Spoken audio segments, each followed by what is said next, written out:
اعوذ باللہ من الشیطان الرجیم بسم اللہ الرحمن الرحیم الحمدللہ رب العالمین وصلی اللہ علی محمد وآلہ الطیبین الطاہرین المعصومین ولعنت الدائم علی اعدائہم اجمعین من الآن الی قیام یوم الدین۔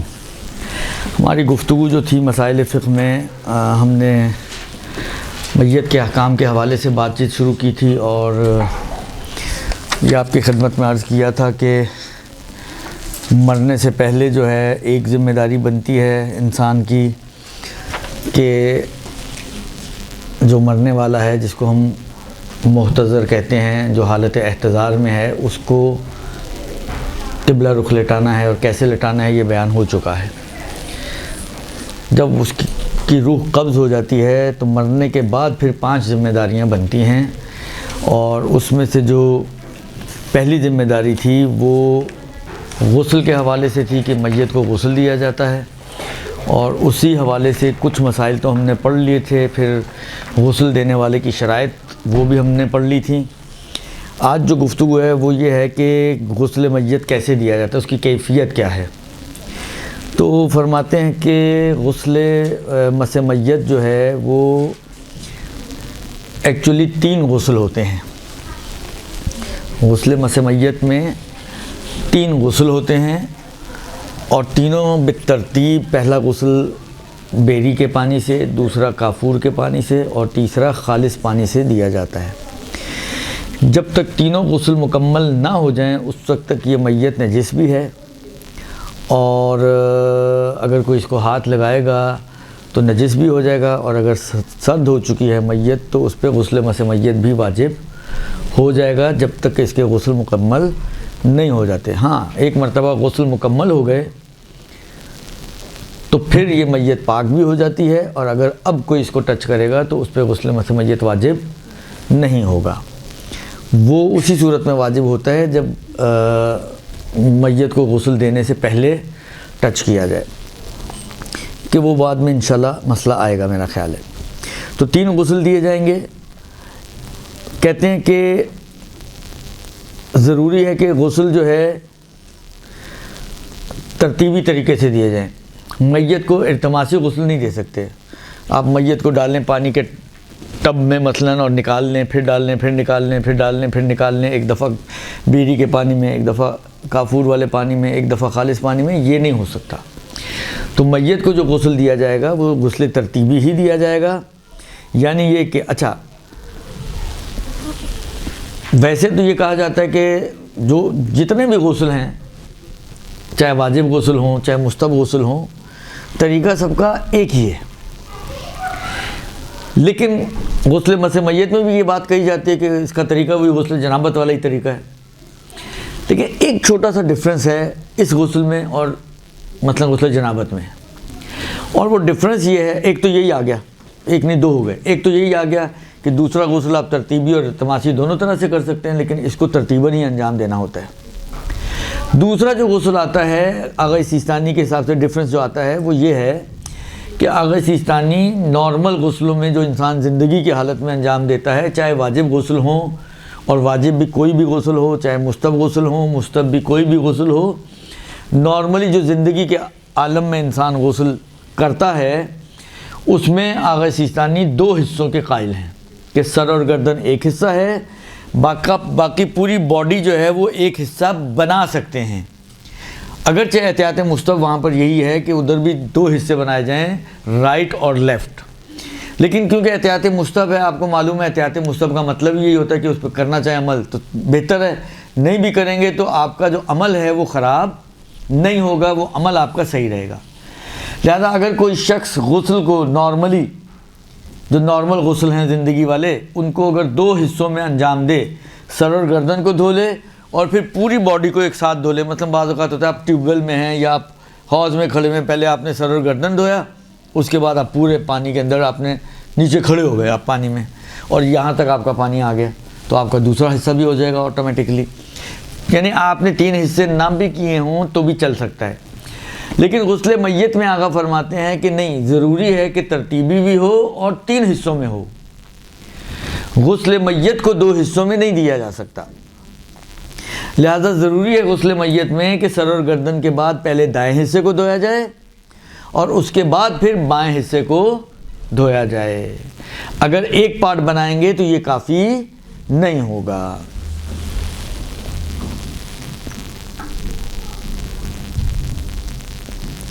اچھا، ایک البتہ قید لگائیے کہ ارتماسی اس صورت میں صحیح نہیں ہوگا کہ اگر ترتیبی کرنا ممکن ہو تو. اگر غسل نارملی جیسے کہ دیکھیں جیسا ہم شہروں میں جس طرح ہمارے موتیں ہوتی ہیں اور غسل وغیرہ دیے جاتے ہیں تو یہاں پہ تو نارملی ممکن ہوتا ہی ہے اور یہی دے رہے ہوتے ہیں، تو اس لیے یہ قید عام طور پر یہاں تو اتنا اس کا اثر نہیں ہے، لہذا معین ہو جاتا ہے کہ آپ کو ترتیبی ہی دینا ہے. لیکن کسی ایسی جگہ پر ہوں جہاں پر آپ کے پاس مثلا فرض کریں آپ ترتیبی نہیں دے سکتے اور صرف ارتماسی ہی دے سکتے ہو تو وہ پھر ایک الگ مسئلہ ہو جائے گا. لیکن جہاں پر ممکن ہے ترتیبی دینا وہاں پر آپ ارتماسی نہیں دے سکتے احتیاط واجب کی بنا پر.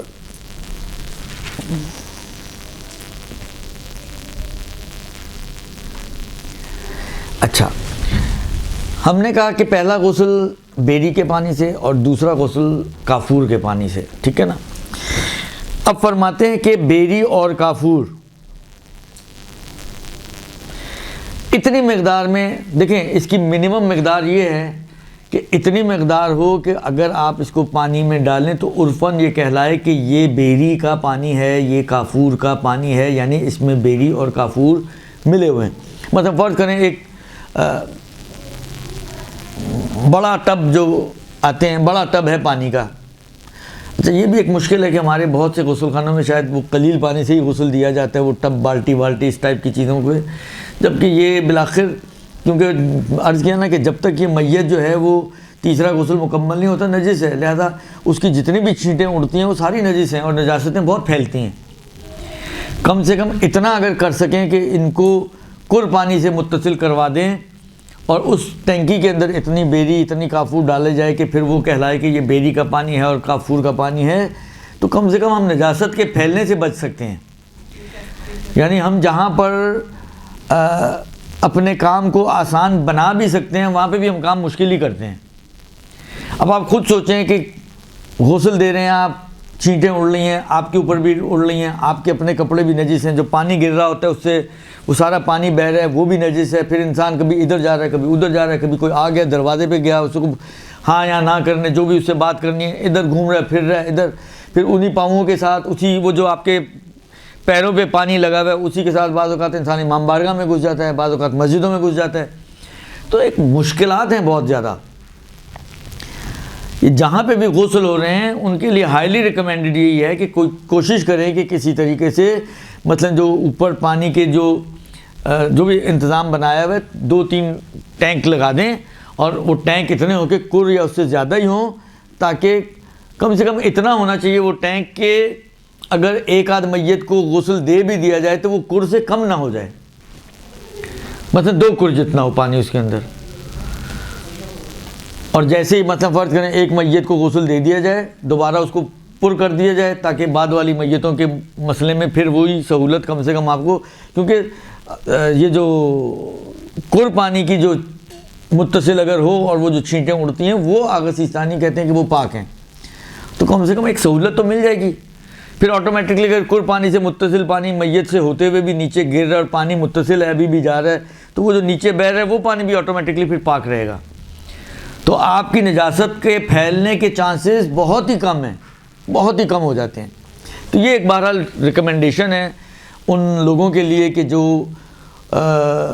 غسل سے ریلیٹڈ ہیں اور اپنے اپنے علاقوں میں غسل دیتے ہیں یا دیتی ہیں خواتین، وہ کم سے کم اس قسم کے کاموں میں ان لوگوں کو جو بھی ٹرسٹی حضرات ہیں یا جو بھی وہاں کے متولی حضرات ہیں ان کو اس بات پر قائل کریں کہ جی یہ جو پانی کی ٹینکیاں ہیں یہ کر سے زیادہ ہونی چاہیے تاکہ یہ مشکلات کم سے کم ہوں. ٹھیک ہے، تو اتنی مقدار ہو کہ عرفاً یہ کہلائے کہ یہ بیری کا پانی ہے، عرفاً یہ کہلائے کہ یہ آپ نے مثلا فرض کریں ٹینکی کے اندر 1 چٹکی بیری ڈال دی تو کوئی بھی نہیں کہے گا یہ بیری کا پانی ہے. وہ 1 چٹکی بھی اس مثلا فرض کریں اتنے بڑے ٹب کے اندر، اگر ٹب پہ بھی چلیں ہم ٹب سے شروع ہوئے تھے ٹب پہ یہ واپس آ جاتے ہیں، اگر ایک ٹب کے اندر آپ نے 1 چٹکی بیری ڈال دی کس کو پتہ چلا؟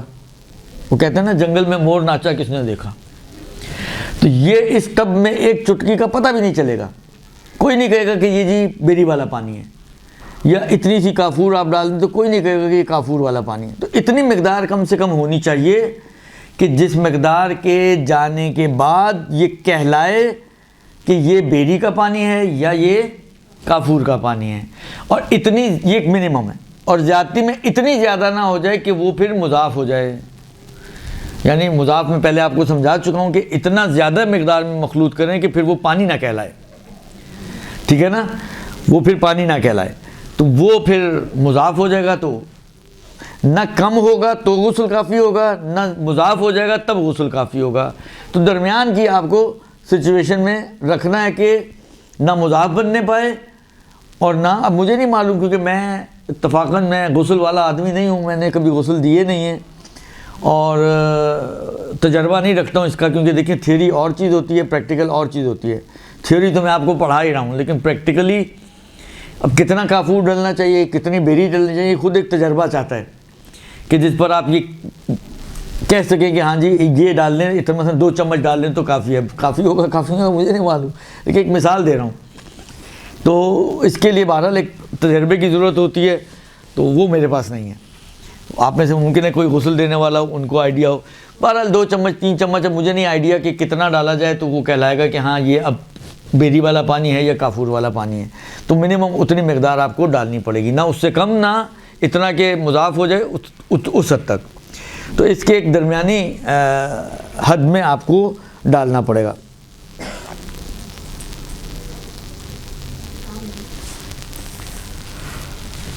خوب, یہ مسئلہ کہ جی کتنا ڈالنا ہے. اب مسئلہ ہے کہ ڈالنا تو ہے لیکن مل ہی نہیں رہا. بعض اوقات ہوتا ہے حالات ایسے ہیں, حالات خراب ہیں, باہر کرفیو لگا ہوا ہے, ڈبے خالی پڑے ہوئے ہیں, گھر میں ہے نہیں, کیونکہ یہ چیزیں تو گھر میں استعمال ہونے والی چیزیں تو ہیں نہیں. کیا آپ کہیں جی کوئی لونگ الائچی ٹائپ کی چیز ہے تو آپ اٹھا کے گھر سے 4 لونگ الائچی لا کے ڈالتے ہیں اس کے اندر. تو یہ تو ایک خاص موقع کے استعمال کی چیزیں ہیں, تو خاص جگہوں پر ہی ملیں گی, ظاہری بات ہے. یہ میرا نہیں خیال کہ کسی کے گھر میں بھی بیری اور کافور آپ کو پڑا ہوا مل جائے کیبنٹ کے اندر. تو وہ فرض کریں کہ اگر کوئی ایسی صورتحال ہو جائے کہ یہ دونوں جو ہیں نہ مل رہے ہوں تو کیا کیا جائے گا, یا کوئی ایک نہ مل رہا ہو, خالی صدر ہے کافور نہیں ہے, خالی کافور ہے صدر نہیں ہے, یعنی بیری ہے کافور نہیں ہے, کافور ہے بیری نہیں ہے, تو پھر کیا کیا جائے گا, یا دونوں ہی نہ ہو تو کیا کیا جائے گا. کہتے ہیں احتیاط واجب یہ ہے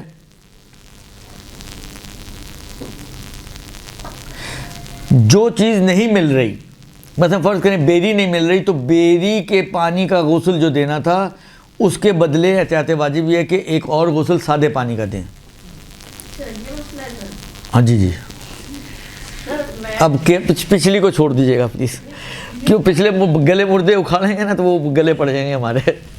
بات چاہیے کہ نا یہ ہمارے سردائی کربلا میں یہ باغی میں نے تو دیکھا کہ پائپ کا ہوتا ہے, لوگ اس میں محسوس نہیں کر سکتے کہ کوئی بیری کا پانی آ رہا ہے یا کافور کا پانی آ رہا ہے. دیکھیں میں آپ کی خدمت میں عرض کروں, میں اگر چکر لگانا شروع کروں نا یہ سارے امام بارگاہیں جہاں پہ غسل ہوتے ہیں سب خراب نکلیں گی. میں وہی عرض کر رہا ہوں کہ میں اس لیے میں ابھی کسی کی, مجھے کچھ سچی بات بتا رہا ہوں, جو میرے اپنے محلے کا غسل خانہ ہے جو فاطمیہ کمپلیکس والا ہے, کمیونٹی سینٹر والا ہے کھوجوں کا, گجراتی اسپیکنگ کھوجو جماعت کا, وہ بہت بہتر بھی ہے, لیکن اس کے اندر بھی بہت ساری چیزیں مجھے نہیں معلوم. مجھے نہیں معلوم کتنا صدر ڈالتے ہیں, مجھے نہیں معلوم کتنا کافور ڈالتے ہیں, مجھے نہیں معلوم ڈالتے بھی ہیں نہیں ڈالتے ہیں, کیا کرتے ہیں, کفن دیتے وقت کیا خیال کرتے ہیں کیا نہیں کرتے ہیں. وہ ایک آدھ چیز میں ابھی والد صاحب کے اس میں گیا تھا اندر, تو اب دیکھیں وہاں تو ہر آدمی تو ہمارا ماشاءاللہ فن خان ہے, جس کو 2 مسئلے آتے ہیں وہ سمجھتا ہے میں آیت اللہ ہوں, صحیح نا. اب وہ ہمیں بھی سکھانے کے چکر میں رہتا ہے, درست. تو کہنے کا مقصد یہ کہ کچھ چیزیں کیونکہ واجبات میں نہیں تھی اس لیے میں نے زیادہ شور شرابہ بھی نہیں کیا. کوئی واجبات کا مسئلہ ہوتا تو پھر میں بولتا بھی, لیکن وہ مستحبات میں مثلا فرض کریں وہ بعد میں اسے تھوڑا سا مثلا وہ خاک شفا ان کے پاس پڑی تھی تو جب کفن پہنا دی تو تھوڑی سی ڈالی, اور فلسفہ یہ بتایا تھوڑی اس لیے ڈال رہا ہوں کہ کافور سے زیادہ نہیں ہونی چاہیے. اب یہ فلسفہ پتہ نہیں کہاں سے لے کر آئے بھائی, وہ وہ مسئلہ یہ آتا ہے کہ اگر کافور کے اندر آپ خاک کے شفا ملائیں تو اتنی زیادہ نہ ملائیں کہ کافور کا وجود ختم ہو جائے. وہ کافور کے اندر مکس کرنے کی بات ہے. لیکن کافور لگانے کے بعد میت پہ چھڑکنے کے لیے کہاں سے یہ آیا کہ کافور سے زیادہ نہیں ہونی چاہیے؟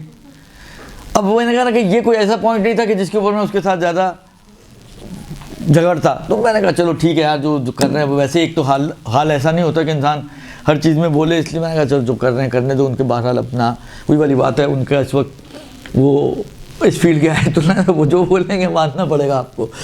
تو کہنے کا مقصد یہ ہے کہ میں اگر غسل خانوں کے چکر لگانے بیٹھوں تو سب بیڑا گرک ہو جائے گا، اس لیے مجھے باہر ہی رہنے دیں آپ، اور تھیوری کی حد تک رہنے دیں. باقی جو آپ میں سے انوالو ہیں غسل خانوں میں وہ جا کے ان کو سدھاریں، یہ اب آپ کی ذمہ داری ہے. پائپ تو لگا ہوا ہے، یہ تو میں خود اپنے میں وہی عرض کر رہا ہوں نا کہ یہ اب آپ لوگوں کی ذمہ داری ہے. میں دیکھیں ایک ایک کو جا کے نہیں چیک کر سکتا نا.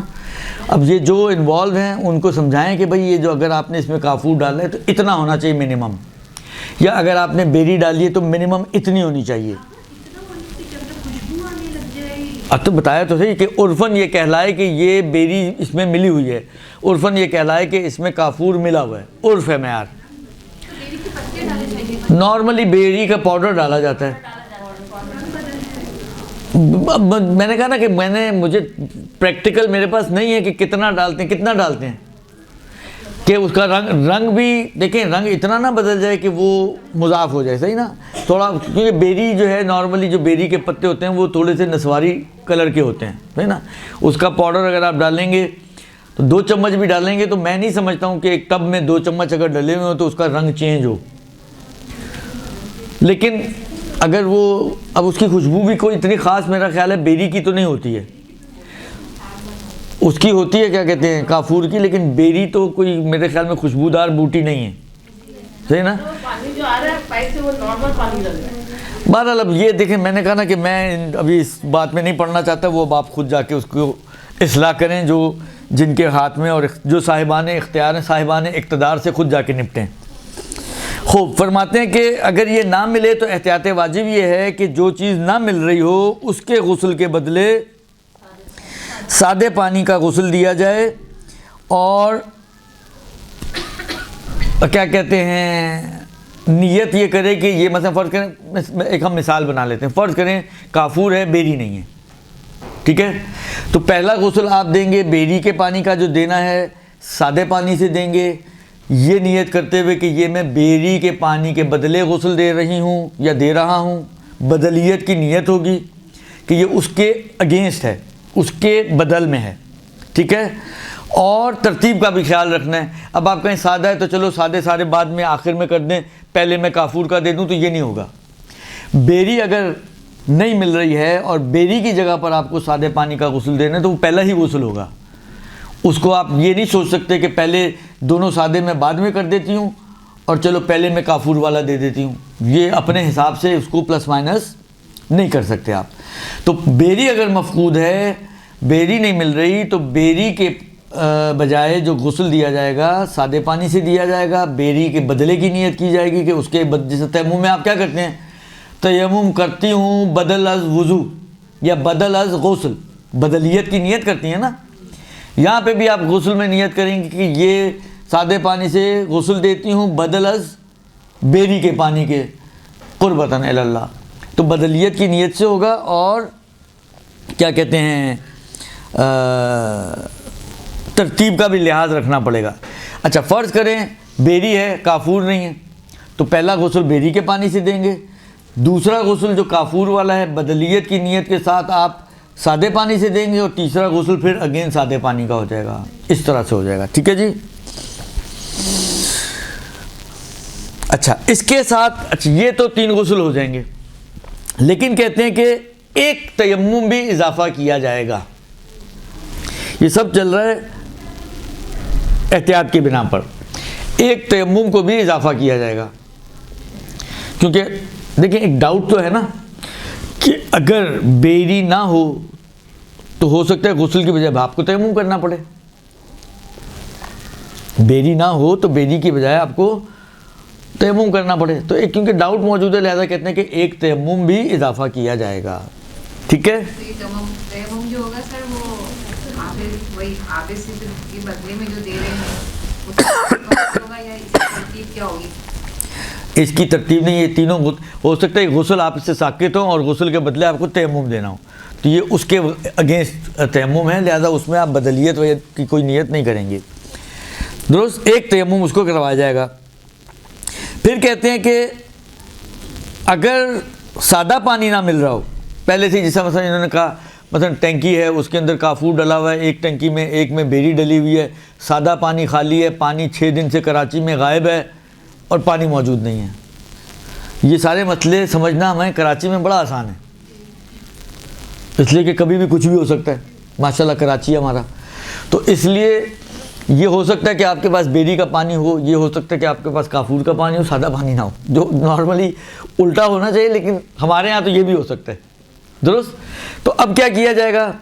کہتے ہیں اگر کسی کے پاس سادہ پانی نہ ہو اور سدر اور بیری کا کافور اور بیری کا پانی ہو تو احتیاط واجب یہ ہے کہ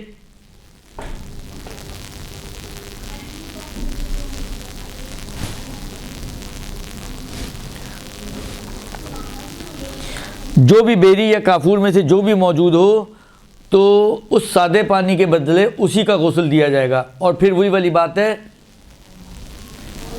ایک تیمم کروایا جائے گا ساتھ، یعنی بیری یا کافور کا ایک غسل دیا جائے گا ایکسٹرا جو بھی موجود ہے، اور کیا کہتے ہیں ایک تیمم کو اضافہ کیا جائے گا، جی احتیاط واجب کی بنا پر۔ اور اگر وہ بھی نہ ہو اور سادہ پانی بھی نہ ہو تو پھر تیمم پر اکتفا کیا جائے گا، درست؟ میت کا تیمم کیسا ہوگا؟ جیسے ورجندوں کا ہوتا ہے ویسے میت کا بھی ہوتا ہے، تو آپ کروائیں گی اس کو، اگر آپ کو کسی کو کروانا پڑے تو کیسے کروائیں گی؟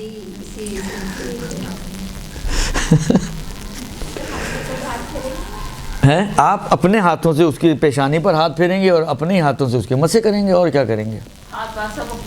ظاہری بات ہے آپ، کیونکہ دیکھیں نارملی اس خیر تیمم کے مسائل بعد میں آئیں گے، اس کو ہم دیکھتے ہیں، لیکن نارملی اس وقت تک جسم اکڑ چکا ہوتا ہے، یعنی اس کے اندر اتنی گنجائش نہیں ہوتی کہ آپ اس کے ہاتھوں کے ذریعے تیمم کروائیں۔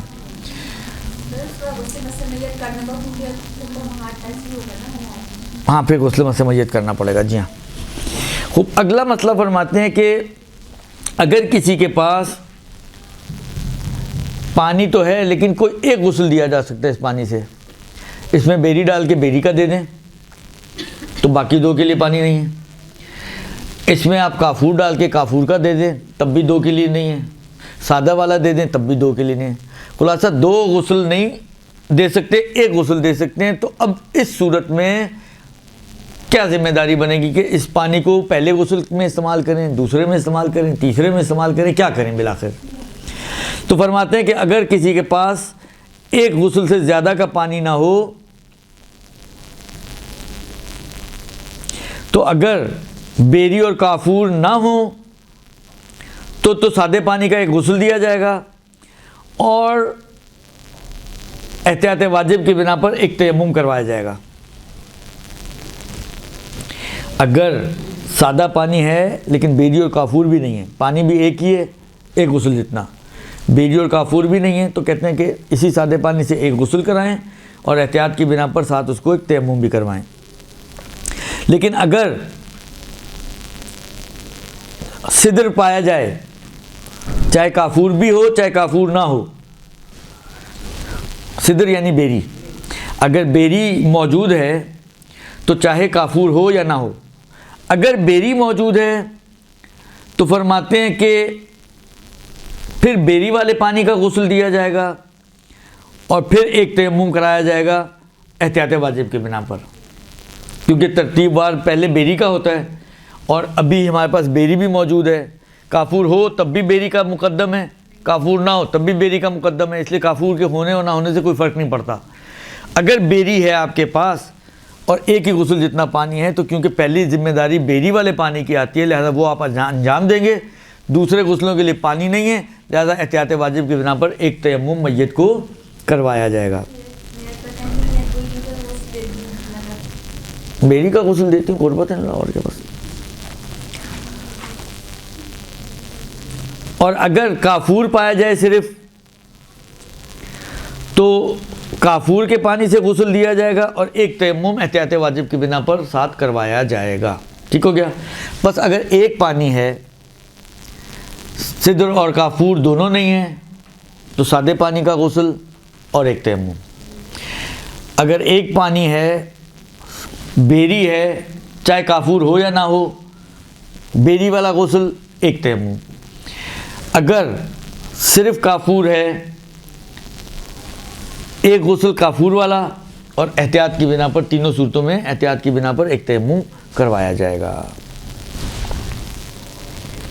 پھر فرماتے ہیں کہ اگر اصلاً پانی ہی نہ ہو، ابھی تو ہم نے ایک غسل جتنا تھا، اب وہ بھی نہیں ہے، بالکل پانی نہیں ہے، تو کہتے ہیں کہ غسل کے بدلے تیمم کروایا جائے گا اور ایک تیمم کافی ہے، یعنی 3 تیمم کروانا ضروری نہیں ہے۔ اگر آپ کی ذمہ داری غسل سے تیمم کی طرف منتقل ہو جائے، اور آپ کو معلوم ہے کہ یہ اسی وقت ہوتا ہے کہ جب پانی نہ ہو یا جو اوپر کیفیتیں آئی ہیں، تو کہتے ہیں کہ ایک تیمم کافی ہے، ضروری نہیں ہے کہ آپ اس کو 3 ہی تیمم کروائیں۔ اگرچہ احتیاط مستحب یہ ہے کہ 3 مرتبہ اس کو تیمم کرایا جائے اور ہر تیمم میں اس کے مقابل میں ایک بدلیت کی نیت بھی کی جائے۔ پہلے تیمم میں بدل از بیری کے پانی کے غسل کا، دوسرے میں بدل از کافور کے پانی کے غسل کا، تیسرے میں بدل از خالص پانی کے غسل کا۔ تو جو غسل کے مقابل میں یہ احتیاط مستحب ہے، یعنی اگر یہ کروا لیں تو بہت اچھا ہے، لیکن کوئی نہیں بھی کروائے، سستی کا مارا ہوا کہ ایک ہی کروا دو کافی ہے، تو وہ ایک ہی کافی ہو جائے گا۔ اچھا، بعض اوقات ضروری نہیں سستی ہو، مثلا بعض اوقات خدا نہ خواستہ کوئی بڑا دھماکہ ہوتا ہے، کوئی اس ٹائپ کی چیز ہوتی ہے، کوئی وبا آتی ہے جس کی وجہ سے مثلا اتنی ساری میتیں پڑی ہوئی ہیں، یا ایسی وبا ہے کہ آپ کے لیے زیادہ میت کے پاس رکنا مشکل ہے، یعنی آپ کے لیے نقصان دہ ہو سکتا ہے، تو انسان کہتا ہے کہ چلو وظیفہ تو اتارو کم سے کم، اب یہ مستحبات یعنی سلاد چٹنی کے چکر میں پڑے انسان تو کھانا بھی گیا ہاتھ سے، لہذا ایک تیمم کرواؤ اور ان کو رخصت کر دو۔ خیر، اس کے بعد فرماتے ہیں کہ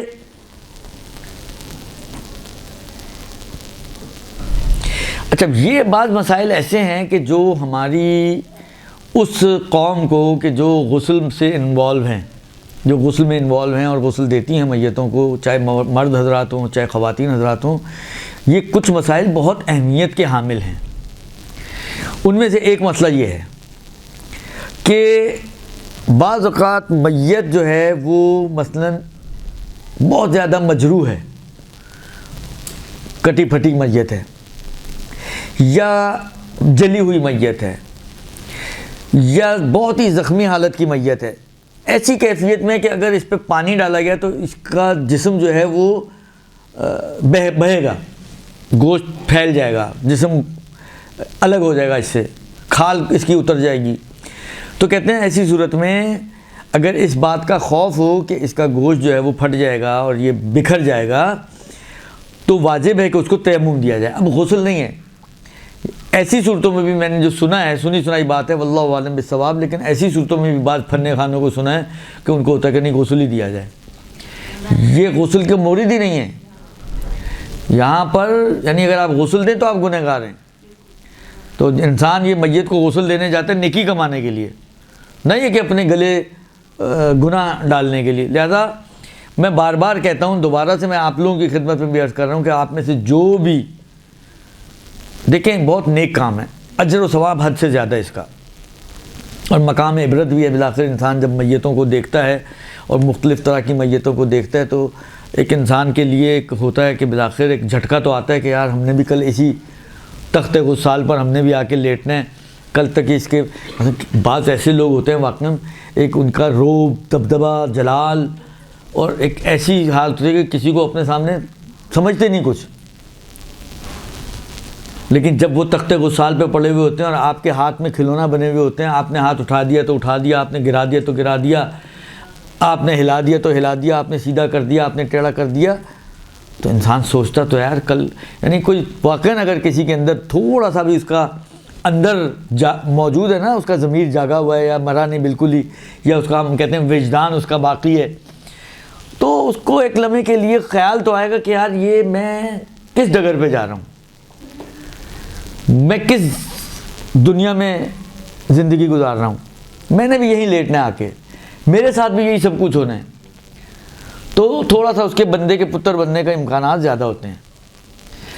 تو یہ ایک عبرت کی چیز بھی ہے۔ خیر ماشاءاللہ ہمارے تو ایسے لوگ ہیں غسل بھی دیتے ہیں، اس کے بعد وجود بھی بندہ نہیں بنتے ہیں، ہم لوگ اتنے غافل ہوئے ہیں۔ بہرحال یہ مرحلے آسان نہیں ہیں، یعنی احتضار سے لے کر آپ سمجھ لیں واپس اٹھائے جانے تک کے مراحل واقعی بڑے سخت مرحلے ہیں، یہ آسان مرحلے نہیں ہیں، ان کو آپ ہلکا مت سمجھیے گا۔ ہم لوگ ہلکا سمجھتے ہیں، ہم لوگ صحیح ہے، ہم اپنے آپ کو بیوقوف بھی بناتے ہیں، یہ بھی بتا دوں میں آپ کو، اس لیے کہ ہم کہتے ہیں ہم تو محبت اہل بیت رکھتے ہیں۔ خود اہل بیت نے کہا کہ بابا اپنی برزخ کی خود تیاری کر کے آؤ۔ اب وہی والی بات ہے، اب پھر آپ وہاں جا کے دیکھیں اور اہل بیت آپ کا وہاں پہ کہیں نظر نہ آئے تو آپ کہنے لو جی جن تک وہ کیا کہتے ہیں جن پتوں پہ تکیہ تھا وہی پتے ہوا دینے لگے۔ تو انہوں نے تو خود کہا کہ بھائی اپنی برزخ کی تیاری تم نے خود کرنی ہے، ہم قیامت کے میدان میں تمہارے ساتھ ہیں، وہاں ہم تمہارے شفیع ہیں، وہاں ہم تمہارا ہاتھ پکڑنے کے لیے بیٹھے ہیں، لیکن اپنی برزخ کی تیاری تمہیں خود کرنی ہے۔ یعنی اتنے واضح کلام کے بعد بھی ہم کہیں کہ نہیں جی ہم انہی پر اعتماد کرتے ہوئے بغیر تیاری کے اٹھ کے چل پڑیں، تو یہ تو کوئی بات نہیں بنی نا۔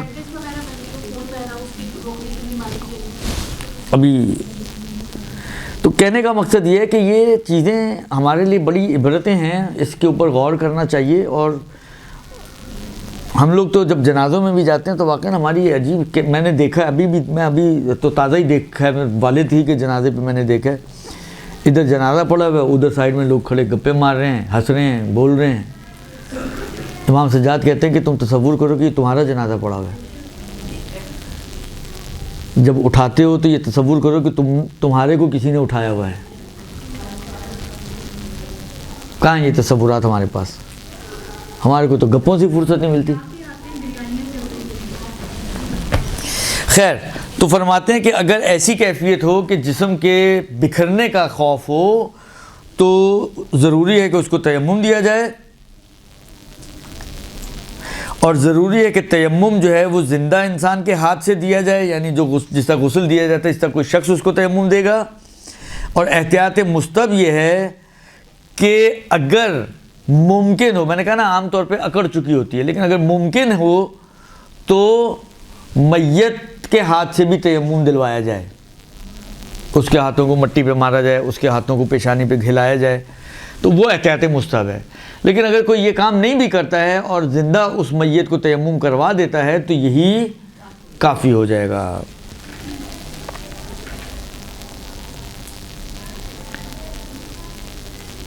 پھر کہتے ہیں کہ میت کو کپڑوں کے نیچے سے بھی غسل دینا، یعنی کپڑے اتارے بغیر بھی غسل دینا مستحب ہے، جائز ہے،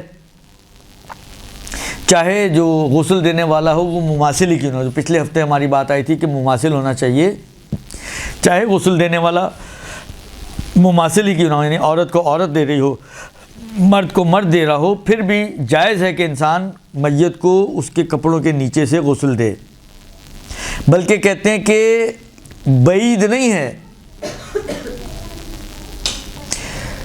کہ دیکھیں نارملی ہمارے ہاں جس طرح غسل دیا جاتا ہے کہ کپڑے اتار دیے جاتے ہیں اور صرف شرمگاہ کے اوپر ایک کپڑا ڈالا جاتا ہے، یہ جو نارمل طریقہ ہے غسل دینے کا وہ یہ ہے۔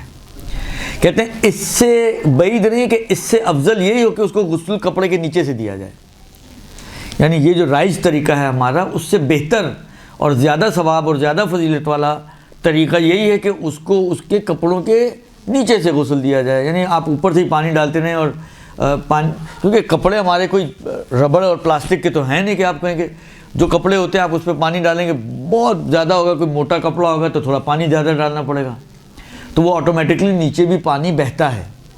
تو اسی طریقے سے یا مثلا فرض کریں اگر آپ کپڑے اس طرح نہیں تو پائپ، جس طرح انہوں کا پائپ ہوتی ہے تو پائپ آپ اندر شرٹ کے اندر ڈال سکتے ہیں، خلاصہ کپڑے نہ اتار کے غسل دینا افضل ہے کپڑے اتار کر شرمگاہ ڈھانک کر غسل دینے کی نسبت. رواج ہی ہے لیکن بہتر وہ ہے. حتیٰ جہاں پر جو استثنائی موارد ہیں کہ شوہر بیوی کو غسل دے سکتا ہے اس میں بھی یہی بہتر ہے. محرم کو جن صورتوں میں مماثل نہ مل رہے ہوں وہ بات آئی تھی اگر آپ کے ذہنوں میں ہو ادھر بھی بہتر یہی ہے. خلاصہ علی ای حال بہتر یہی ہے کہ کپڑے نہ اتارے جائیں اور کپڑوں کے نیچے سے غسل دیا جائے. جو آپ نے بتایا تو مجھے تو آپ نے اس میں بتایا تھا زخمی اس کے لیے یا تمام نہیں جہاں پہ بھی تیمم کا مورد آئے اب چاہے زخمی ہو چاہے غیر اوپر والی صورتوں میں بھی تو تیمم میں یہی ہے کہ ان کو اس سے بھی کروائیں تو بہتر ہے. اچھا سر پھر پانی سے غسل ہونے کے بعد اور پھر سادے پانی سے جو غسل دے دیا جاتا ہے اس کے بعد کیا وضو بھی ٹرائی کرتے ہیں؟ نہیں کوئی تو وضو کرنی ہے. وہ نماز پڑھنے تھوڑی جا رہا ہے. نہیں میں نے 2 جگہ مخالف بھی دیکھا. ایک جگہ دیکھا وضو کرائے گئے اور ایک جگہ دیکھا وضو نہیں کرائے گئے. اب دیکھیں یہ وجہ نا کچھ مستحب آداب دیکھیں. ایک ہمارا جو نارملی ہم جو غسل جنابت جو انسان کرتا ہے اس کے لیے کچھ ہیں اس قسم کے آداب کہ پہلے یا 3 دفعہ ہاتھ دھو لے یا مثلا کونی تک بازو دھو لے یا حتیٰ وضو کر لے. یہ کچھ اس کی لیکن اس میں ابھی دیکھتے ہیں آخر تک کیا آتا ہے. کچھ نکلتا ہے یا نہیں نکلتا اس وقت میرے ذہن میں نہیں ہے لیکن مجھے یاد نہیں پڑتا. میں اپنا بتاتی ہوں کہ میں نے ایک خاتون کے ساتھ کی خوشی میں تو بابوجی میں جو مسالہ کے ساتھ ملتی تو انہوں نے مسالہ میں وضو کرایا تھا. میں آپ کی خدمت میں پہلے شروع میں عرض کیا ہے کہ یہاں پر مسئلہ یہ ہے کہ جس کو 2 مسئلے آتے ہیں وہ اپنے آپ کو اس فیلڈ کا آیت اللہ مانتا ہے. ہر جگہ فن خوان بہت موجود ہیں. دفناتے وقت اتنی فن خوانیاں ہوتی ہیں کیا بولوں میں آپ کو. اور غسل کے وقت اتنی فن خوانیاں ہوتی ہیں. نماز کے وقت اتنی فن خوانیاں ہوتی ہیں. تو فن خوان بہت ہیں ہمارے پاس. اس کا کوئی علاج نہیں ہے. اس کا صرف یہی علاج ہے کہ انسان دیکھ بھال کر بندوں کو آگے بھیجے ان کاموں کو انجام دینے کے لیے. یعنی ہمارے یہاں تو کوئی چیک اینڈ بیلنس ہی نہیں ہے نا. کسی بھی چیز میں چیک اینڈ بیلنس نہیں ہے. ممبر کا کوئی چیک اینڈ بیلنس نہیں ہے. غسل دینے والوں کا یعنی بعض اوقات ایسے لوگ غسل دیتے ہیں کہ آپ اگر شاید آپ کو بھی پتہ چلے تو آپ کی یوں کر کے آنکھیں باہر آ جائیں. کیا یہ غسل دے رہا ہے یا دے رہی ہے جس کا دور دور تک دین سے کوئی تعلق بھی نہیں ہوتا. تو کہنے کا مقصد یہ ہے کہ یہ مسائل اتنے ہلکے نہیں ہیں جتنا ہم نے ان کو ہلکا کر دیا ہے. لہٰذا اصولی طور پر کوئی ٹیم ہونی چاہیے, کوئی پینل ہونا چاہیے علماء کا کہ جو آپ کو ویریفائی کرے کہ ہاں جی یہ اس کو میں نے اس کو چیک کیا ہے, غسل دیتے ہوئے بھی دیکھا ہے, یا مثلا فرض کریں جو بھی بلاخر تھیوری پریکٹیکل یہ اس قابل ہے کہ یہ غسل دے سکتا ہے. کتنی جگہ پر ایسے آتھورائزڈ بندے موجود ہیں, ایک جگہ بھی نہیں ہوگی. تو مشکلات تو یہ ہیں. تو پھر جس کا جو دل چاہتا ہے وہ جناب میں تشبیہ تو اچھی نہیں ہے لیکن خلیفہ دوم نے جو ہے یہ ہاتھ باندھنے کا کہاں سے لایا تھا, اچھا لگا ڈال دیا. تو ہمیں بھی جو چیزیں اچھی لگتی رہتی ہیں ہم ڈالتے رہتے ہیں دین کے اندر. تو بعض جگہوں پہ ہمارا ان سے کوئی خاص ڈفرینس رہ نہیں جاتا ہے, حرکتیں ہماری بھی انہی جیسی ہیں, لیکن بالآخر اب کیا کریں. یہ ہمارا جلد ریکارڈ ہو رہا ہے, یہ یوٹیوب پہ جائے گا, یہ ہماری بڑی معاملت ہوگی اس سے. اگر کوئی سنیں گے یہ دیکھیں یہ ان کے لیے ہوتا ہے کہ جو صاحبان اول الالباب ہوتے ہیں. بہت سے لوگ تو بہت سے لوگ کہتے ہیں یہ کچھ سیکھنے کی چیزیں ہیں. وہ کہتے ہیں یہ کون سیکھتا ہے, انہیں سنتے ہوں گے وہ آپ جیسے باذوق لوگ سنتے ہوں گے, لیکن سب آپ جیسے باذوق نہیں ہوتے نا. عمل بھی کرتے ہیں. چلیں بہت اچھی بات ہے اگر کرتے ہوں تو. ریکارڈنگ جائے گی نا, اب جب یہ آئے گا یوٹیوب پہ آئے گا لوگ سنیں گے ہمارے کہیں کہیں کہاں باہر کہیں دور دور لوگ عمل کرتے ہیں. چلیں سنیں, اچھی بات. دیکھیں مقصد تو ریکارڈنگز کا اور بھیجنے کا اور سارا مقصد ہی یہی ہوتا ہے کہ لوگ سنیں اور استفادہ کریں. یعنی ورنہ وہی والی بات ہے, ریکارڈنگ نہیں بھی کریں تو آپ لوگ تو سن ہی رہے نا. ہم سن رہے, ہم کتنے تک جائیں گے, مگر یہ میں وہی کہہ رہا ہوں کہ ریکارڈنگ کر کے اس کو چینل پہ ڈالنے کا پھیلانے کا مقصد یہی ہوتا ہے کہ دنیا جہان میں ایک بات پہنچ جائے, اویئرنیس پہنچ جائے. پھر جس کو عمل کرنا ہے کم سے کم عمل تو میں نے کہا نا کہ دیکھیں ہمارے پاس مشکل یہ ہے کہ آپ کا کیا خیال ہے؟ اب آپ نے وہی والی بات ہے، پن ماری ہے تو تھوڑے سا بھگتے ہیں اب آپ لوگ. مجھے ایک بات بتائیں، آپ کا کیا خیال ہے کراچی میں کتنی گنجائش ہے اس بات کی کہ اگر آپ کو کوئی کام کرنا ہو تو آپ سیکھ کے کریں؟ گنجائش کتنی ہے؟ موقع کتنے ہیں اس کے؟ نہیں ہے. الٹے ہاتھ والے اصحاب الیمین تو کہہ رہے ہیں کہ نہیں ہے یا کم ہے. اصحاب الشمال کیا کہتے ہیں؟ موقع بہت ہیں. کون سے موقع نہیں ہیں؟ اتنے مدرسے چل رہے ہیں، اتنے علماء موجود ہیں آپ کے کراچی میں. یعنی مجھے اگر ایک کام کرنا ہو، کیا میرے پاس یہ میرا موبائل اٹھائیں تو 10 مولویوں کے نمبر اس میں سے نکل آئیں گے؟ میرے سے مراد میں اپنی بات نہیں کر رہا ہوں، میری تو بہرحال بہتوں سے دوستی یاری بھی ہے، لیکن آپ لوگوں کے بھی موبائل رہو تو کتنوں مولویوں کے نمبر آپ کے پاس سے نکل آئیں گے. تو کیوں موقع نہیں ہے؟ مطلق موقع ہے، شوق نہیں ہے. ہمارے سولجر بازار کو لوگ کہتے ہیں چھوٹا پور، سولجر بازار کو لوگ کہتے ہیں چھوٹا پور، وہاں پہ بہت لوگ ہیں. میں وہاں 5 سال رہ کر آئی. لوگ ہیں نا بہت، مولوی بھی بہت ہیں. سیکھنے والے کتنے ہیں؟ بہت ہوتے ہیں سر، بہت لوگ کہتے ہیں سیکھتے ہیں. چلیں جی، آپ ایک اچھے اس میں ہیں تو اچھی اسی میں ہی رہیں آپ. سر نیوزی میں کتنا درد آپ کا بھی ہوتا ہے، رمضان میں آپ دیکھتے ہیں، آپ کا درد پہلے وہیں سنا ہے. جی جی جی. تو وہاں پہ تو بہت ہے لوگ.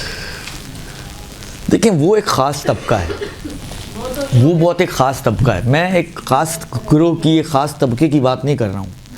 آپ کراچی میں آپ نجفی، نیو نجفی کی بات کی نا آپ نے، ریشو نکالیں کراچی کی آبادی اور نیو نجفی کی آبادی کا، پوائنٹس میں آئے گا. پوائنٹس میں 1% بھی نہیں ہوگا، 1% نہیں ہوگا نا. ہال میں بھی لوگ آتے ہیں، جہاں کو بھی آپ سارے ہالز میں لا لیں 1% نہیں ہوگا کراچی کا.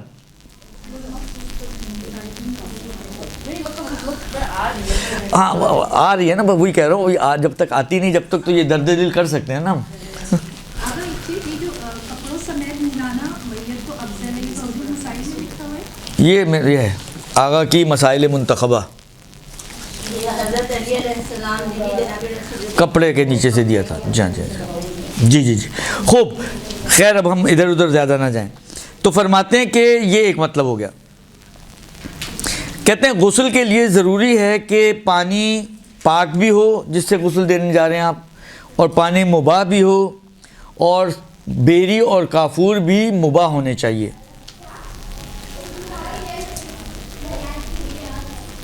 لیکن وہی والی بات ہے کہ وہ فضا اس کا اتنا مباح ہونا شرط نہیں ہے. اسی طرح پانی جہاں پہ بہتا ہے، تخت وغیرہ جس کے اوپر رکھا جاتا ہے، اگر یہ چیزوں کا بھی بہت زیادہ جو ہے وہ مباح ہونا معتبر نہیں ہے. اور لیکن یہ اس صورت میں کہ جب غسل منحصر نہ ہو اس جگہ پر،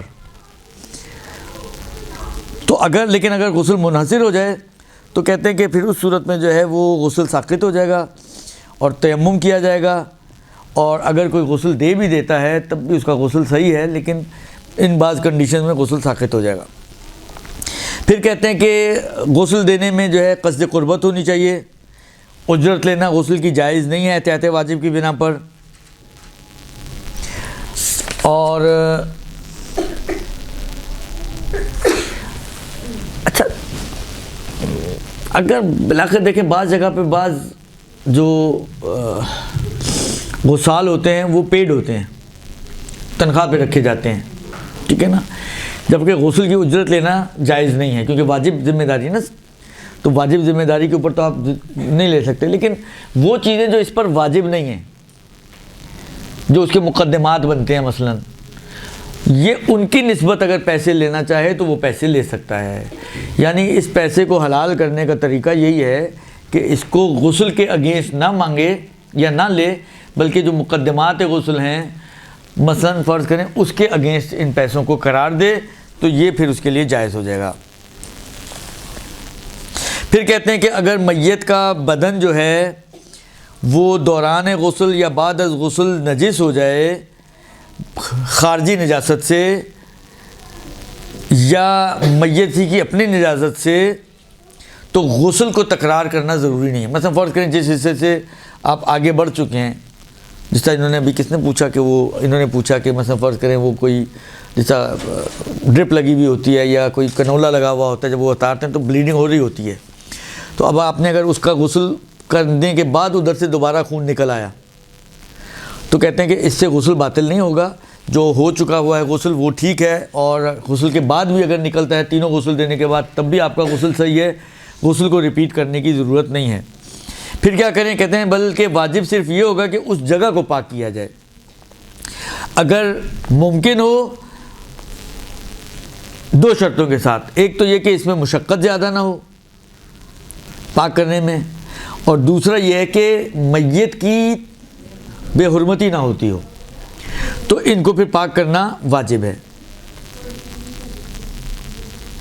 حتیٰ کہ اگر احتیاط کی بنا پر میت کو قبر میں رکھنے کے بعد بھی میت کے اپنے خون سے مثلا یا اپنے نجاست سے یا باہر والے کی کسی کی نجاست سے میت نجس ہوتی ہے، تب بھی اس کا حکم یہی ہے کہ اگر ممکن ہو تو اس کو پاک کرنا پڑے گا، اور اگر اس کی حق نہ ہوتی ہو، توہین نہ ہوتی ہو، بے احترامی نہ ہوتی ہو، اور مشقت شدیدہ نہ ہو تو.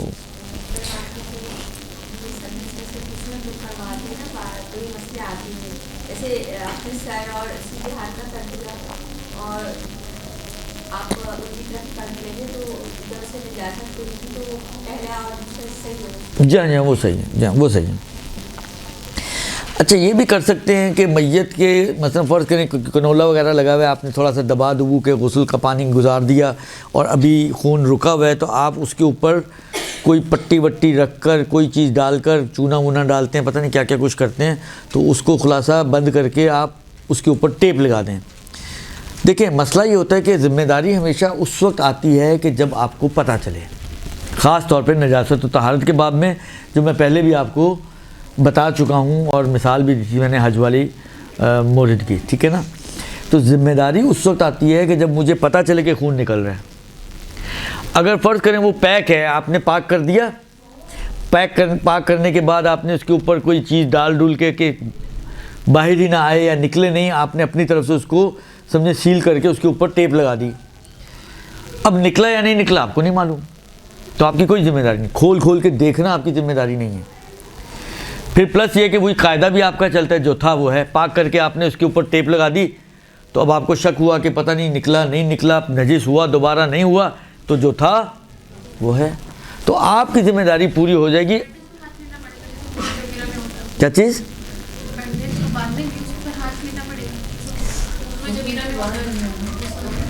وہ ابھی تو نارمل غسل کی بات ہو رہی ہے، ابھی یہ جو بات ہے یہ نارمل غسل کی ہو رہی ہے. نارمل طریقے سے تھوڑا بہت انہوں نے بس وہ جو مجروح وغیرہ ان کے بھی غسل کی کوئی تفصیلات انہوں نے نہیں بیان کی ہیں. صرف اتنا یہ ہو سکتا ہے کہ اگر آپ لوگوں کی خواہش ہو تو یہ کتاب ہے، جس طرح ہوتی ہے نا خلاصے، یہ سمجھیں آغا کی ایک عربی کتاب ہے منہاج الصالحین جو 3 جلدوں پر ہے، یہ سمجھیں اس کا خلاصہ ہے ایک جلد پر.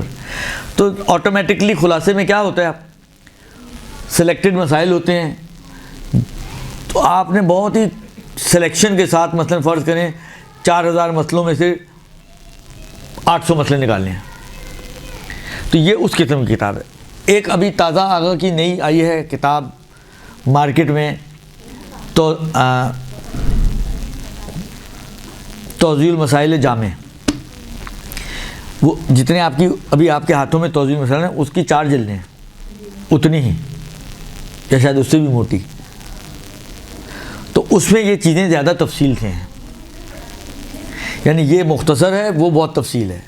اگر آپ چاہیں گے تفصیل سے پڑھنا ان مسائل کو، خاص طور پہ غسل وغیرہ کے اور کفن کے، یہ 2 بہت اہم چیزیں ہیں، تو ہم اس کو وہاں سے بھی پڑھ سکتے ہیں. لیکن ابھی آج تو وہ ظاہری بات ہے، وہ کتاب تو ہے میرے پاس PDF، لیکن پہلے آپ لوگ اپنے ذہن بنائیں، کیونکہ پھر یہ نہ ہو کہ بہت ہی لمبی کہانی ہو جائے. نہیں اردو میں نہیں، اردو میں پرانا ایڈیشن ہے، نیٹ پہ مل جائے گا آپ کو، آگا کی شاید سائٹ پہ بھی مل جائے، لیکن وہ پرانا ایڈیشن ہے، ابھی آیا نیا ایڈیشن، وہ 2 جلدوں میں تھا، یہ 4 جلدوں میں ہے.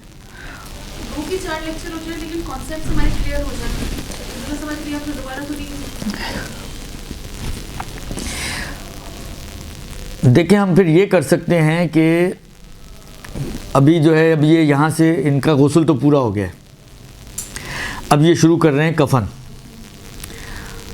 تو ہم یہ کر سکتے ہیں کہ غسل کے احکام کو جو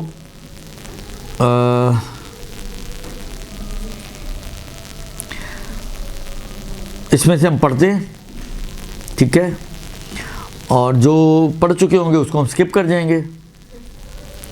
اب دیکھیں انہوں نے باقاعدہ پورا ایک ٹاپک بنایا کہ میت کا تیمم کیسے ہوگا. اس میں صرف انہوں نے اتنا بول کے آگے بڑھ گئے کہ یہ ایک تیمم دیا جائے گا. تو یہ اس حساب سے ذرا اچھی کتاب ہے. تو ہم یہ کر سکتے ہیں کہ غسل کے احکام اس میں سے دیکھتے ہیں، جو ہو چکے ہوں گے اس کو میں چھوڑ دوں گا، جو نہیں ہوئے ہوں گے اس کو میں ابھی جی ابھی ہم اب یہ پڑھتے ہیں. اب دیکھیں کیا کیا کچھ آتا ہے، پھر اس کے بعد دیکھتے ہیں سوال جواب.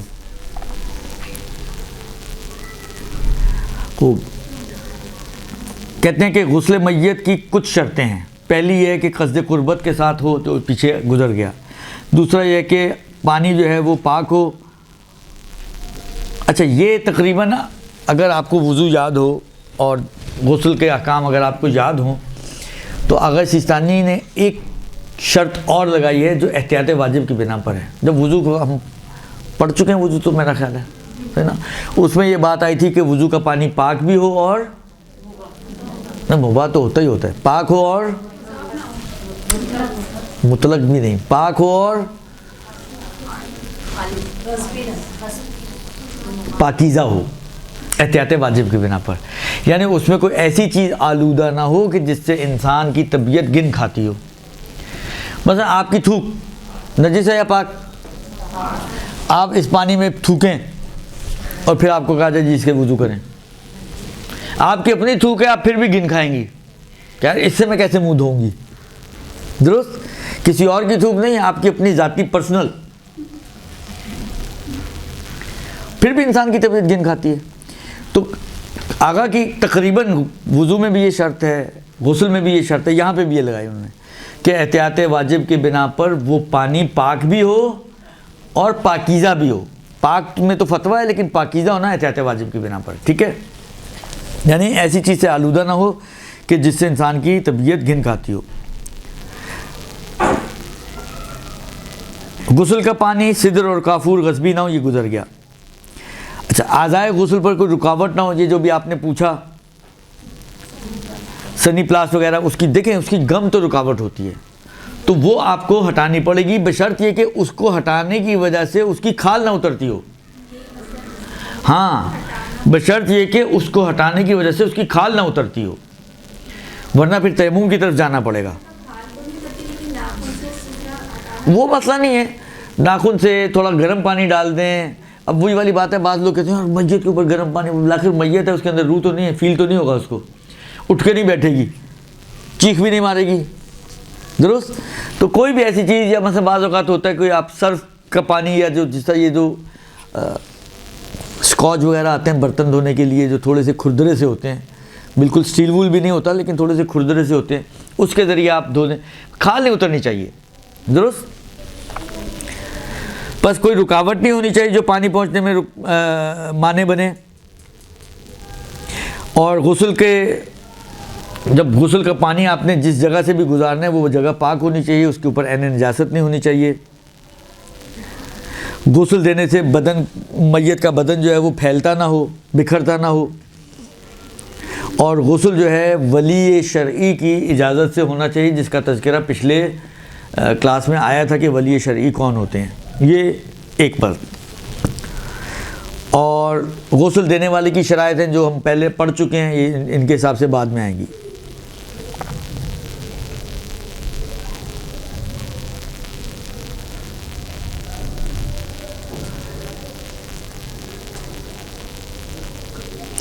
جس طرح میں نے کہا نا کہ ابھی غسل دینے کے لیے اجرت لینا حرام ہے، لیکن اس کے مقدمات وغیرہ، مثلا فرض کریں وہ گھر والے آپ سے فرمائش کرتے ہیں جی پہلے اس کو ایک دفعہ صابن سے نہلا دیجیے گا، تو یہ تو واجب نہیں آپ پر، اس کے لیے آپ پیسے لے سکتے ہیں. تو وہ جو اجرت لینی بھی ہو تو وہ اس قسم کے جو مقدماتی امور ہیں وہ اس کے اوپر اجرت لی جا سکتی ہے۔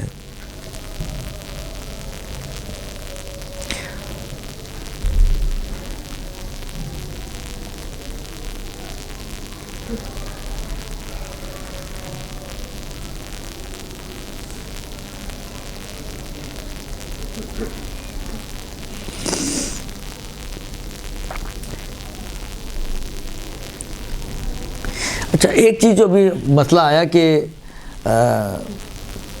جو اس کا قلیل پانی ہے وہ نجس ہوتا ہے، جہاں پہ بھی قلیل پانی کے ذریعے غسل دیا جاتا ہے، اس بات کا خیال رکھنے مثلا بعض اوقات وہ چھینٹیں آپ کے کپڑے پہ آ رہی ہیں اور وہی آپ ٹب میں ڈالیں گے تو آپ کا کپڑا بھی اس کے اندر گھس رہا ہے، جس کے اوپر نجس چھینٹ پڑی ہوئی ہے، تو وہ پانی سارا نجس ہو جائے گا۔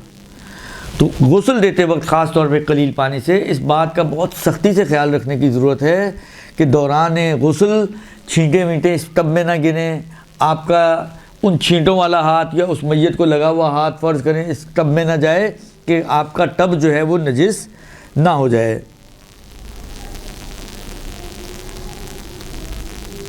پھر غسل دینے والے کو یہ یقین یا اطمینان ہونا چاہیے کہ اس نے جو غسل دیا ہے وہ تمام اعضائے بدن دھل گئے ہیں اور ہر طرف پانی پہنچ گیا ہے۔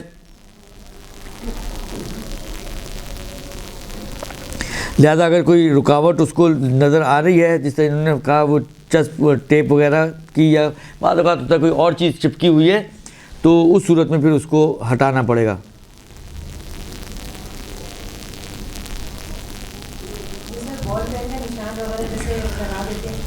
دیکھیں بال پین میرا دیکھیں بعض چیزیں ایسی ہیں کہ وہ طے کرنا ہر شخص کی اپنی جس کو کہتے ہیں نا ذاتی ذمہ داری ہوتی ہے کہ وہ طے کرے کہ یہ رکاوٹ ہے یا رکاوٹ نہیں ہے۔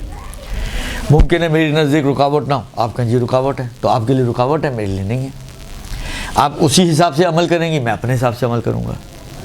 تو یہ بہت پاسبل ہوتا ہے بعض چیزوں کے اعتبار سے کہ دو بندے جو ایک ہی وقت میں ایک جگہ پہ کھڑے ہوئے ہیں، دونوں کی ذمہ داریاں الگ الگ ہوں۔ بال پوائنٹ میرا ذاتی خیال اور عقیدہ یہ ہے کہ جب یہ ابتدائی طور پہ لگتا ہے نا، میں اپنا یہ فتویٰ نہیں بتا رہا ہوں، یہ رائے اپنا اجتہاد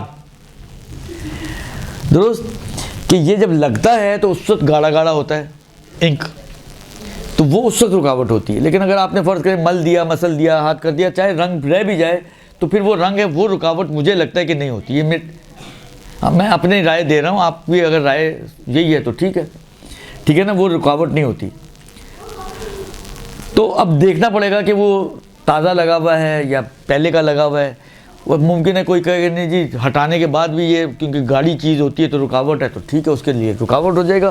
تو وہ ہر شخص کو خود طے کرنا ہے کہ کیا چیز ہے، ٹھیک ہے نا۔ لہذا فرماتے ہیں کہ رکاوٹ کو برطرف کرنا پڑے گا۔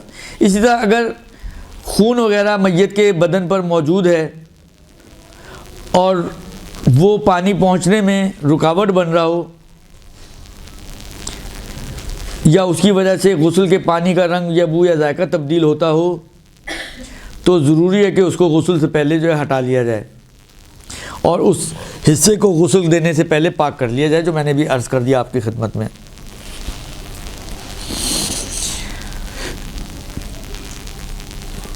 اچھا، غسل دینے والے کی جو شرائط تھیں وہ تو ہم نے پڑھ لی تھی، اس لیے میں اس کو سکپ کر رہا ہوں۔ ہاں، اب غسل 3 پانیوں سے ہوگا، یہ آ گیا۔ غسل میت میں اور غسل جنابت میں جو 1-2 ڈفرینسز تھے وہ بتا دیا۔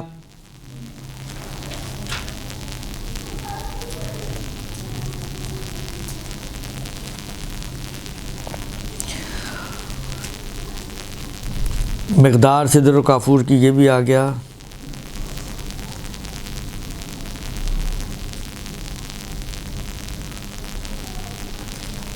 اچھا، ایک مسئلہ آتا ہے کہ فرض کریں کوئی خاتون کا انتقال ہو گیا، وہ ایام عادت میں تھیں اور اسی عادت کے ایام میں ان کا انتقال ہو گیا، یا مثلا فرض کریں کوئی مرد ہو، عورت ہو، حالت جنابت میں اس کا انتقال ہو گیا، تو یہاں پر غسل حیض اور غسل جنابت الگ سے دینے کی ضرورت نہیں ہوتی، بلکہ وہی غسل جو میت کو دیا جائے گا وہی کافی ہے، اور اسی کے ذریعے اس کا سمجھیں باقی غسل بھی اتر جائیں گے۔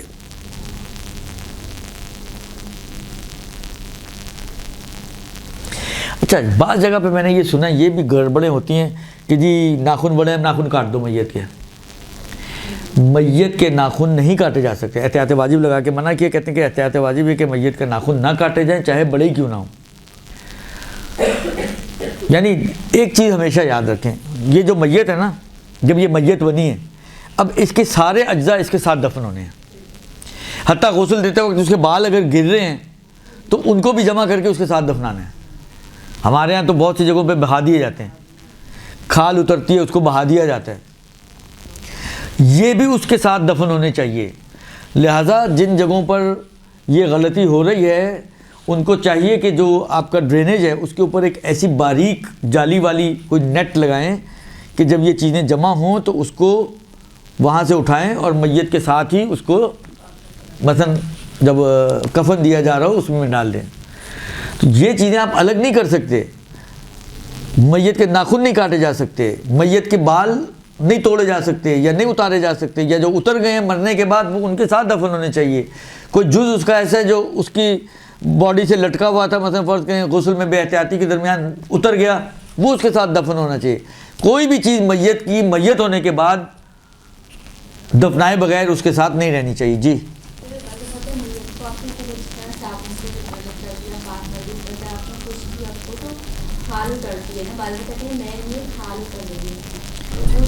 ایسے نہ خوش کریں کہ اس کی کھال اترے. جو اتری ہے بہرحال اس کو ساتھ ڈالنا پڑے گا. اگر کھال ہے تو اس کے ساتھ ڈالنا پڑے گا. ٹھیک ہے جی. پھر فرماتے ہیں کہ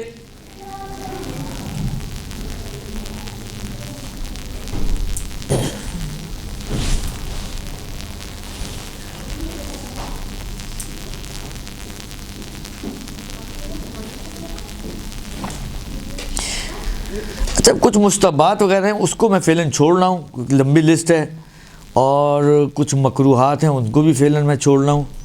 اب ہم آتے ہیں تیمم کے اوپر. تیمم کا مسئلہ تھوڑا اہم ہے, میت کا تیمم. اچھا اب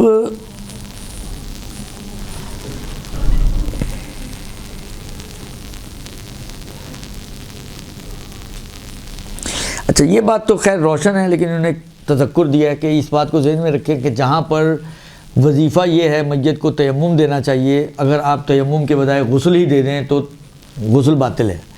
جہاں پر وظیفہ یہ ہے کہ غسل ہونا چاہیے وہاں پر اگر آپ تیمم دے دیں تو وہ تیمم باطل ہے. یعنی نہ وہ غسل پہلی صورت میں کافی ہے نہ دوسری صورت میں وہ تیمم کافی ہوگا. ٹھیک ہے.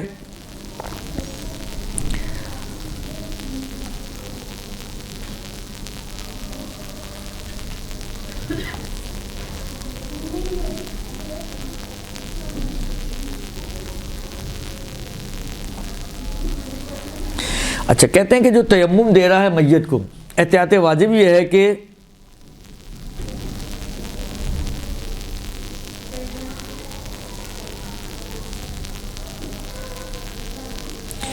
دیکھیں دو ہاتھوں کا مسا ہوتا ہے نا, سیدھے ہاتھ کا مسا, الٹے ہاتھ کا مسا. جو تیمم دینے والا ہے اس کے لیے کہتے ہیں کہ احتیاط واجب یہ ہے کہ وہ میت کے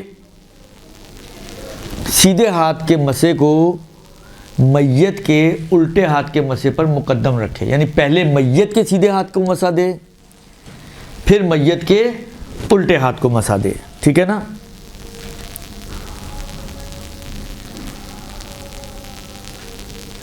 اور کہتے ہیں کہ احتیاط واجب یہ ہے کہ اگر ممکن ہو تو سیدھے میت کے سیدھے ہاتھ کی پشت کا مسا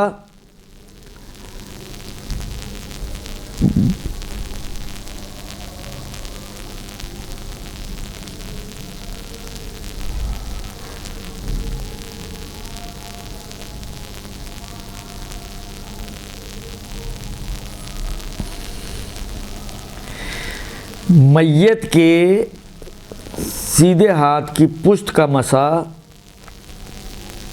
اپنے الٹے ہاتھ کے ذریعے اور میت کے یعنی میت کے سیدھے ہاتھ کا مسا اپنے الٹے ہاتھ کی پشت سے اپنے ہتھیلی سے دے گا, اور میت کے الٹے ہاتھ کی پشت کا مسا اپنے سیدھے ہاتھ کے ہتھیلی سے دے گا. یعنی دیکھیں آپ کے آمنے سامنے نا میت, آپ یہ بھی کر سکتے ہیں اپنا سیدھا ہاتھ اس کے سیدھے ہاتھ پہ پھیر دیں,